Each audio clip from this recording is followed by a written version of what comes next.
ప్రభుత్వం నిర్మిస్తున్నటువంటి ఈ under ground పెద్ద మోరి ఏదైతే ఉన్నదో ఈ పనులు స్టార్ట్ అయ్యి సుమారు 5 నెలలు కావస్తా ఉన్నది. మరి వర్షాకాలం సీజను ఇప్పటికీ ఆలస్యం అయ్యింది కాబట్టి ఇబ్బందులు పెద్దగా కనబడట్లేదు.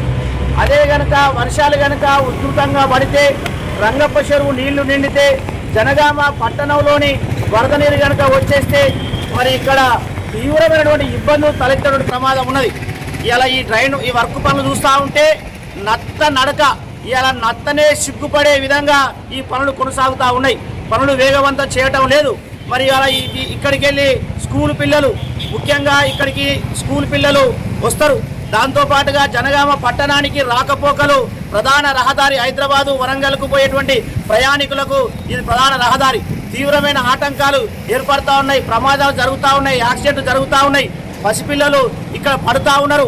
దాంతోపాటుగా ముఖ్యంగా ఈ బాలాజీ నగరు, జ్యోతి నగరు ఈ కాలనీ ప్రజలు వాళ్ళ వాడకట్టుకు పోవాలన్నా జిఎంఆర్ కాలనీ కానీ, సెంట్ మేరీ స్కూల్ ఏరియా కానీ, అదే రకంగా జ్యోతి నగరు వెనుక ప్రాంతం కానీ వీళ్ళందరూ కూడా ఇవాళ 6 నెలల నుంచి తీవ్రమైనటువంటి రాకపోకలకు ఇబ్బందులు సాగిస్తూ ఉన్నారు. అందుకోసం ఇవాళ మున్సిపాలిటీ పాలకులు అదే రకంగా స్పెషల్ ఆఫీసర్గా ఉన్నటువంటి అదనపు కలెక్టర్ గారు ప్రత్యేకమైనటువంటి దృష్టి పెట్టాల్సిన అవసరం ఉన్నది. పనులు వేగవంతం చేయాల్సిన పనులు ఉన్నది. కానీ కాంట్రాక్టర్ నిర్లక్ష్యంగా 2-3తోటే పనులు కొనసాగిస్తారు. ఇట్లయితే ఈ డ్రైను ఇంకా సంవత్సరమైన పూర్తయ్యే అవకాశం లేదు. మరి ప్రజలు తీవ్రమైన ఇబ్బందులు పడేటువంటి ప్రమాదం అవకాశం ఉన్నది.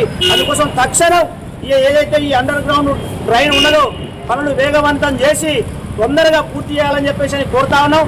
లేకుంటే ఇక్కడ స్కూల్ పిల్లలను దాంతోపాటుగా ఎవరైతే ఈ కాలనీలో ప్రజలు ఇబ్బంది పడుతున్న ప్రజలు ఉన్నారో వీళ్ళందరినీ సమీకరించి మున్సిపాలిటీ ముందట పెద్ద ఎత్తున ఆందోళన చేస్తాం, ఈ దారిని దిగ్బంధం చేస్తామని చెప్పేసి ఈ సందర్భంగా సిపిఎం పార్టీగా హెచ్చరిస్తా ఉన్నాం. ఇవాళ మేము సర్వే 2వ రోజు జ్యోతి నగర్, బాలాజీ నగర్ ఈ ప్రాంతంలో చేసినాం.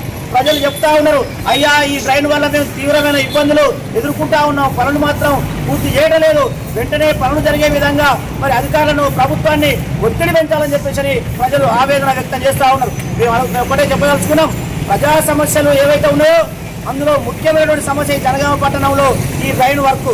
అందుకోసం గతంలో చూసినాం వర్షాలు వరదలు వస్తే ఈ ప్రాంతం అంతా జలమయం అయింది. మరి ఇప్పుడు కనుక వరదలు వర్షాలు వస్తే జలమయంతో పాటు తప్పిదారు ఈ డ్రైన్లో ఈ గుంటలో పడితే చనిపోయే ప్రమాదం కూడా ఉండదని చెప్పేసి ఈ సందర్భంగా తెలియజేస్తూ తక్షణం ఈ పనులు పూర్తి చేయాలని చెప్పేసి డిమాండ్ చేస్తాం.